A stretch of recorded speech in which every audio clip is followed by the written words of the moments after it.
Hello, my name is Dale Wilhite. I live in Alpine, Wyoming. If you want to find out anything about me, go to MySpace, Facebook, or Twitter where I have accounts. This here deals with how to deal with school bullies. First of all, the one thing that a lot of the press and our state governments and even the school districts themselves don't seem to understand when dealing with school bullies is that if a person reports that they're being bullied and harassed at school, it sometimes can create a problem where they get caught off school grounds and beat up. So it's not always easy for a student to report that they're being harassed or bullied. And telling their parents can create another problem. They can make them look like they're weak, they're sissies or wimps or tinkerbells and things like that.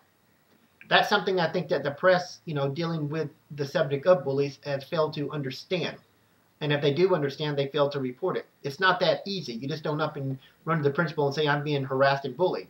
You can find yourself in all kinds of trouble for doing so, especially when school lets out and you're caught off somewhere. We all remember what it was like in school. We remember the bullies that were there. Of course, some bullies were just basically cowards. They weren't as tough as they tried to make themselves out to be. But what I'm trying to say here is that it's not that easy to deal with. And to run to your parents and have your parents contact the school that, my son or my daughter is being bullied, well, their son and daughter could find themselves being harassed by other students the next day in school or when it's found out as being a bunch of Tinkerbells, mama's little boys or mama's little girls or daddy's little girls or whatever. And that's something that the school districts don't seem to realize. The press certainly doesn't understand that. And the state governments and state officials don't seem to understand that. It's not that easy to report. It carries there's consequences for reporting that you're being harassed and bullied by another student. So the answer possibly could be is that students need somebody that's in the school that's not connected to the school staff, that's not actually even employed by the school. Someone that watches out for the welfare of all students, no matter what their race or sex, and who will be an advocate for them and defender for them in situations like this.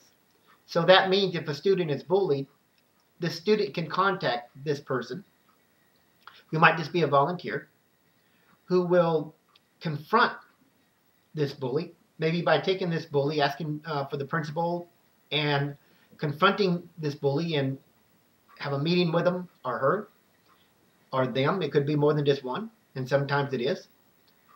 And find out and just let the student know that he or she is on notice that it's been reported that he's been or she's been bullying students, not necessarily one particular student, because that's the one you're trying to protect, the one who reported it, of course. And that student will be put on notice that if it continues, that student will be expelled. The reason why you need someone that's not connected with the school is because not all teachers, not the principals, and not the school staff, up in the front office, are really that interested in some cases of dealing with these kind of problems. A lot of students that have committed suicide after being bullied in school, one of their major complaints, and this is the complaint to the parents, is that school really did nothing, and it does a very hollow, sometimes, investigation that's just really a joke. You need somebody there that can't be bought off. That means an advocate for these students who have been bullied, and who has the will to see it through and to confront this issue and stop the bullying.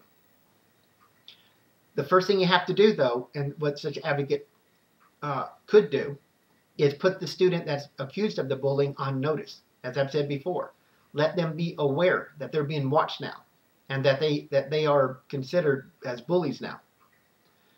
The only trick is it's got to be done in such a way where the person who reported it isn't the one who is, I could say, identified. That's a hard thing to do. So it takes a little creativity on the part of the advocate and the school. But the reason for the advocate is the fact that a lot of schools, districts, the principals, staff, teachers don't really want to deal with this subject. And so you need somebody from outside the school to deal with it. And that's just something I wish all the school districts across America would begin to consider and make it so that students are not bullied anymore and that they have a place to turn to without the risk of getting the brains beat out when they leave school. When I was in school, we only had really one school bully. His name was Roy Godden, but he turned out to be nothing but a wimp himself. He wasn't that tough. He would go around thumping people upside the head and trying to get in fights. And when you get him out there in the hall, as I did one time, he wouldn't even fight me. See, all those years he had been trying to pass himself off as a tough, kid. He was just nothing but a wimp, and he had every chance to prove how tough he was.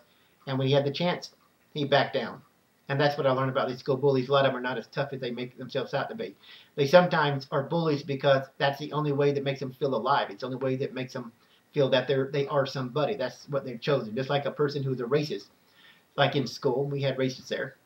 They sometimes do that because it makes them feel alive. It makes them feel important. It makes them feel separated from a lot of other people. And a lot of these kids are just phonies anyway.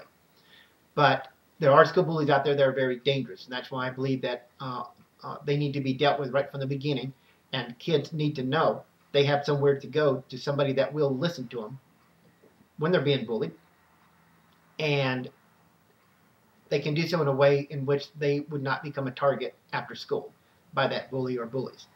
Thank you for your time, and I just hope that if it's within anyone's power that hears this tape and sees it, that you might make a difference in your school. To stop the bullying, and this is one way to do it. And I just suggest that it be a volunteer, just somebody from outside the school that's got a strong will, intelligent, has a strong will, and of course speaks better than I do. That wouldn't be very hard to find such a person, and can help these kids get through school without having their brains beat out, and without being terrified of coming to school every day like a lot of kids are in America. Thank you for your time. Bye.